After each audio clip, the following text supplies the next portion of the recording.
உங்களோட கல்யாண நாட்களை நீங்க திரும்பி பார்த்துக்கோங்க. யாராவது நீங்க மேக்கப் போடாம தலையை விரிச்சு போட்டுட்டு நைட்டி போட்டுட்டு நீங்க மணப்பெண்ணா போயிருக்கீங்களா? போக மாட்டோம். ஏன்னா அது நான் அழகாக நான் காமிக்கணும். அதே போலதான் இயேசு கிறிஸ்து மணவாளனாக வரும் பொழுது நீங்க மணவாட்டிகளாக ரெடியாக இருக்கணும்.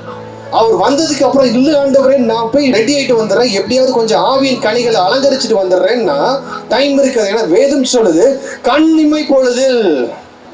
கண்ணிமைச்சு பாருங்க அப்படின்னா ஒரு செகண்டுக்கு கம்மி தான்.